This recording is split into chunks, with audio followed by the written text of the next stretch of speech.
Entra en la escena mundial la cultura árabe y su mayor consecuencia sobre el planeta, la fundación de la religión musulmana. En cuestión de pocos siglos, esta cultura tuvo una rapidísima expansión. Lo que fueron en algún momento un grupo poco unido de tribus desérticas y nómadas, criadores primordialmente de camello, fundan una religión y comienzan a expandirse fuera del desierto. Comienzan una campaña de expansión que creó un estado musulmán enorme, más o menos el tamaño del Imperio Romano, que cubría todo el Medio Oriente y el norte de África, de Bagdad hasta Magreb, desde el Levante hasta el Tigris y el Éufrates, y más allá. Al igual que como hicieron los romanos, cientos de años antes que ellos, las poblaciones conquistadas por los árabes no fueron forzadas a convertirse a su religión. Todo a cambio de impuestos. Eran exentos de todos los impuestos los que profesaban el Islam. Eso me parece Eso para mí, no tener que pagar impuestos suena bastante convincente. Entonces, poco a poco, la islamización se dio en las sociedades absorbidas. Lo que fue en algún momento una dieta en extremo sencilla de estos pueblos del desierto, consistente probablemente de frutas de palma, carne de camello, leche de camello, reptiles, frutas de cactus. Se le fue añadiendo características amplias de estas culturas gastronómicas más antiguas y mucho más desarrolladas que iban absorbiendo. Entonces, al absorber, por ejemplo, Judea y el sur de Turquía o otras colonias griegas antiguas, aprendieron sobre el aceite de oliva, sobre las técnicas de salazón. De los hebreos aprendieron sobre los guisados y las albóndigas de carne. Del oriente, de Persia, de Bagdad, aprendieron sobre el uso de las especies. En Egipto aprendieron del pan, el horno de Persia, de Libia las cabras.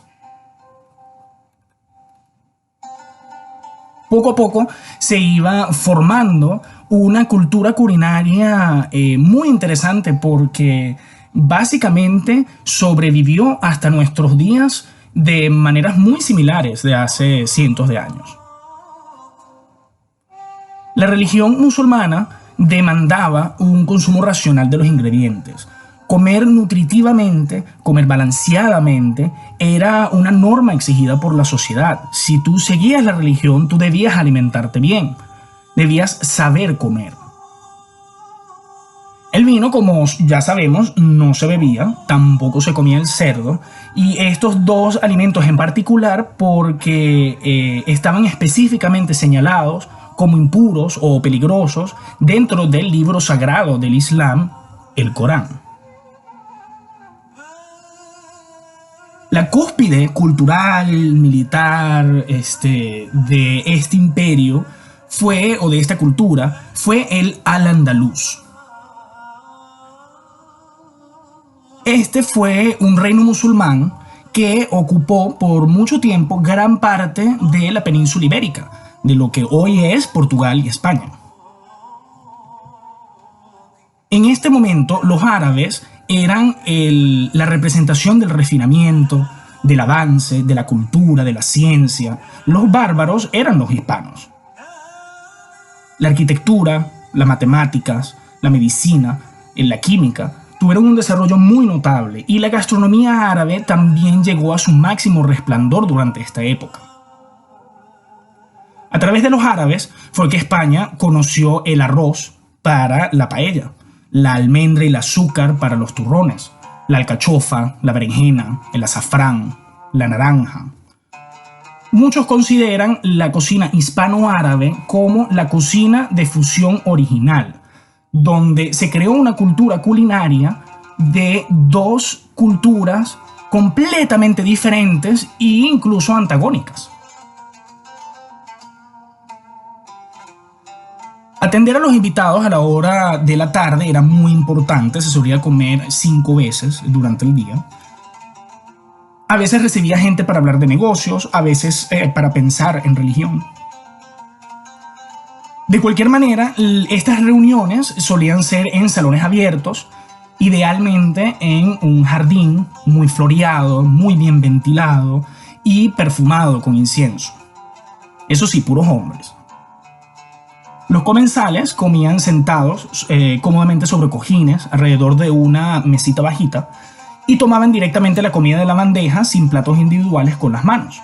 No usaban cuchillo, no usaban tenedor ni trinchos parecidos a los del bizantino. Y siempre acompañaban la comida con pan. A veces el pan podía ser una especie de cubierto comestible.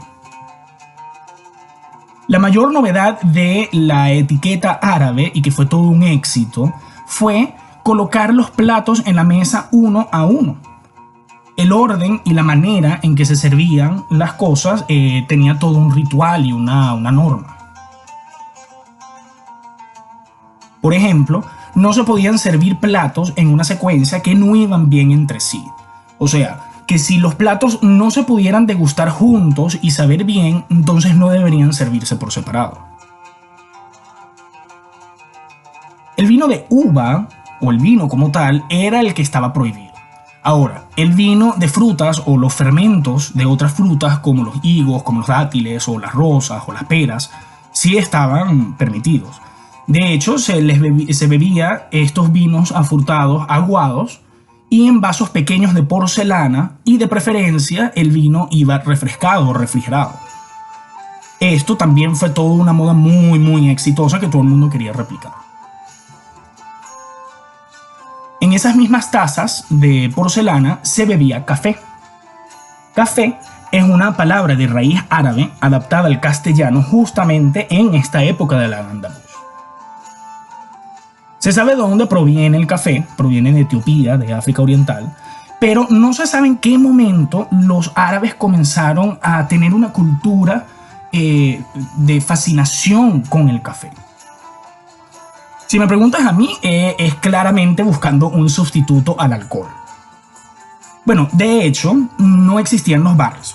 Existían los equivalentes árabes, que eran las casas de café. Era un lugar para encontrarte con amistades todas las tardes, después de trabajar o después de rezar, y tomar café y hablar. El café también se tomaba mucho durante los funerales, algo que hacemos cristianos y musulmanes todavía hasta el día de hoy.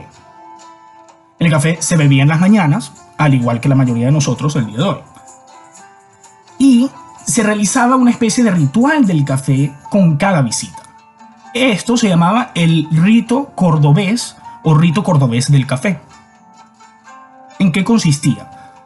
Durante una visita a una casa, el anfitrión te recibiría sirviéndote un poquito de café caliente desde un dala de cobre, como una especie de tetera de cobre. Te serviría solo un dedito en la taza para que este se enfríe rápido y te lo pudieses tomar mientras que hablas del clima o cualquier otra cosa. Si hubiera más de un invitado, se serviría del más viejo al menos importante. El anfitrión, después de tomarte tu dedito de café, el anfitrión siempre debía ofrecerte más, lo cual pudieses acceder o no, pero no más de 3 veces. Solo después de todo esto es que tú podías seguir con el motivo de la visita.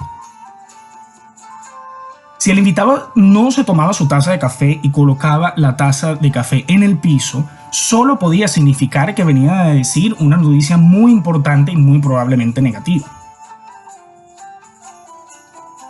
Aunque no estaba bien visto tomar más de 3 veces café durante una visita, igual siempre pudieses pedir, porque el anfitrión no podía negarse y siempre debía tener café allí listo por si alguien de repente aparecía.